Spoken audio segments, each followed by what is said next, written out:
أعوذ بالله من الشيطان الرجيم بسم الله الرحمن الرحیم۔ شروع اللہ کا نام لے کر جو نہایت رحم کرنے والا ہے۔ خراج عقیدت عمر فاروق رضی اللہ تعالیٰ معروف حاکم۔ میرے اسلام لانے سے یہ چھپ کر کیوں عبادت ہو، پڑھیں گے آج کعبہ میں وہ روکے جس میں طاقت ہو، اڑا دوں گا میں سر اس کا کفر کا جو نواب آیا رضی اللہ تعالیٰ عنہ۔ خلیفہ دوم فاتح بیت المقدس مراد نبی صلی اللہ علیہ وآلہ وسلم، انتخاب خدا امیر المومنین حضرت عمر فاروق ہجری کیلنڈر کے بانی ہیں۔ ان کے دور خلافت میں عراق، مصر، لیبیا، شام، ایران، خراسان، مشرقی اناطولیہ، جنوبی آرمینیا اور سجستان فتح ہو کر مملکت اسلامی میں شامل ہوئے اور اس کا رقبہ 22,51,030 مربع میل پر پھیل گیا۔ عمر بن خطاب ہی کے دور خلافت میں پہلی مرتبہ بیت المقدس فتح ہوا۔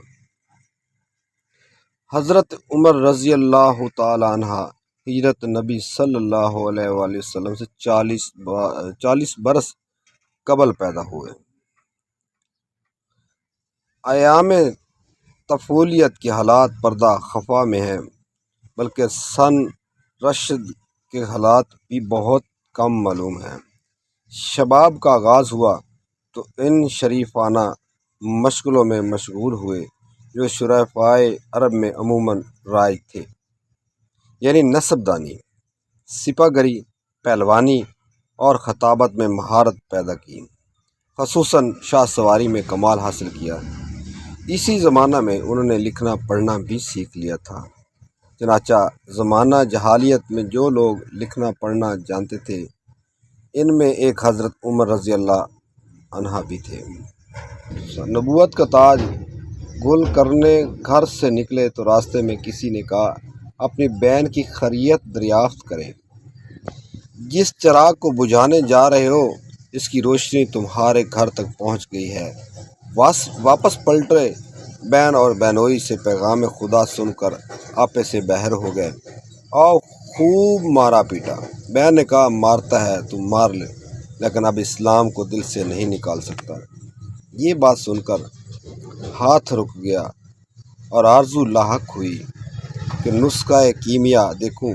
سورۃ طٰ کی تلاوت نے ایسی تاثیر چھوڑی کہ دربار رسالت میں جا کر کلمہ پڑھا۔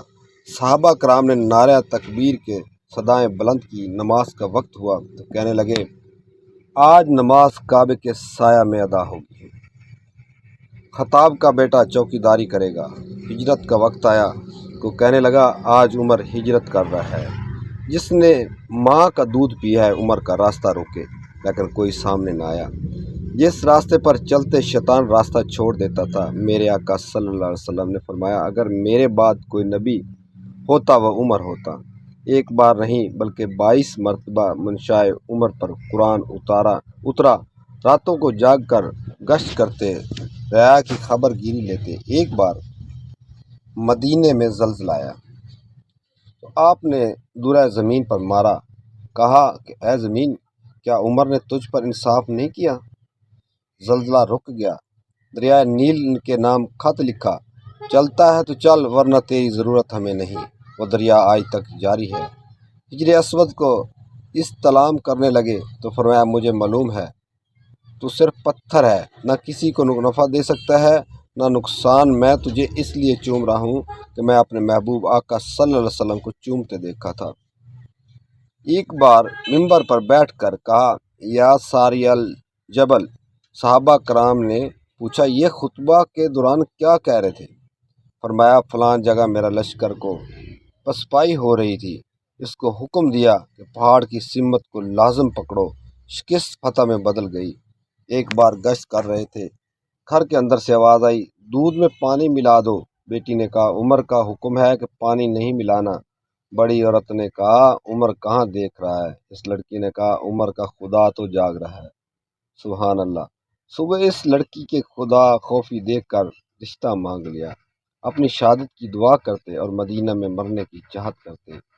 صحابہ کرام کہتے یہ کیسے ممکن ہے؟ شہادت بھی اور مدینہ رسول میں، لیکن اللہ نے شہادت بھی قابل رشک دی۔ مصطفیٰ رسول اللہ صلی اللہ علیہ وسلم پر دوران نماز اصحاب نبی صلی اللہ علیہ وسلم گواہ بنے۔ واہ عمر رضی اللہ تعالیٰ واہ